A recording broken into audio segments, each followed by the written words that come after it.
buenos días. Estamos aquí en Revivados por su palabra, con la palabra de Dios que vive y permanece para siempre. Esta mañana vamos a revisar Romanos capítulo 9. Saben, hasta aquí entre el capítulo 5 y el capítulo 8 del libro de Romanos hemos visto cómo Dios hace esta obra poderosa de salvarle al ser humano, justificarle, es decir, perdonarle y entregarle su justicia para que él esté delante del tribunal de Dios sin mancha.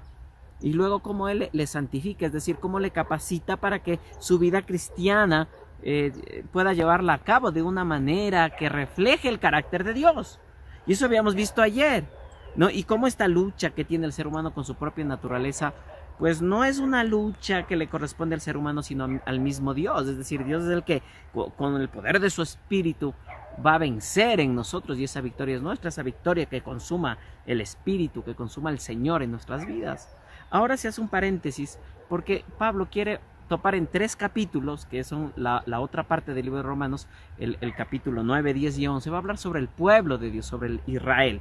Y él se siente muy triste, y es así como él empieza este capítulo. Dice: me invade una gran tristeza, dice el verso 2, y me embarga un continuo dolor. Desearía yo mismo ser maldecido y separado de Cristo por el bien de mis hermanos, los de mi propia raza.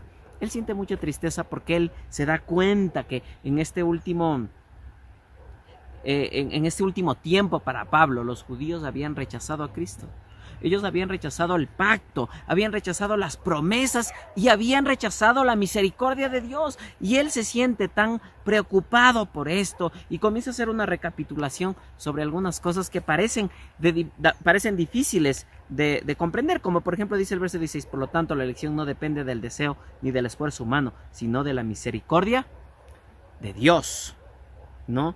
Y es tan interesante esta parte, porque es como que si Dios haya elegido a unos para salvarse y a otros para perderse en el capítulo 9. Pero no es así. Y el texto dice claro, dice: la elección no depende del ser humano, depende primero de Dios. Y aquí le pone en el primer lugar de la salvación a Jesús, que busca y que tiene misericordia del ser humano. Aquí depende de la misericordia de Dios, de cómo Él insiste y llama todo el tiempo. El soberano en la salvación no es el ser humano con su decisión, el soberano es Dios, el Dios que insiste y busca una y otra vez al ser humano. Ahora, el ser humano tiene que, con su voluntad, ¿no?, con la voluntad que el Señor le dio, humillarse delante de Dios, para que Dios ponga en él el querer como el hacer, el anhelar la salvación, el anhelar vivir con Jesús. Y eso obviamente no sucedió para el pueblo de Israel. Y el pueblo de Israel no fue humilde, sino que fue orgulloso. Y al ser orgulloso, pues obviamente perdió todas las oportunidades. Y esta es la tristeza de Pablo, de cómo el pueblo de Israel perdió todas las oportunidades que se le dio, incluyéndole al mismo Jacob. Dice: yo amé a Jacob. Pero cuando se refiere que amó a Jacob, no se refiere a Jacob como persona, sino a Jacob como pueblo, es decir, a Israel. Es decir, yo amé a este pueblo, y este pueblo se alejó de mí. Yo lo elegí, pero ellos se alejaron. Por lo tanto, Dios dice, por medio de su palabra, que Él hará otra obra. Miren lo que dice el verso 25, así lo dice Dios en el libro de Oseas: llamaré a mi pueblo a los que no son mi pueblo, y llamaré a mi amada a la que no es mi amada, refiriéndose a que un día el evangelio llegaría a los gentiles, es decir, después de haber elegido a Jacob, es decir, a Israel, para que recibiera este llamamiento y la misericordia y la salvación de Dios. Y al ellos rechazar, Dios dice: yo haré otra obra, una obra distinta.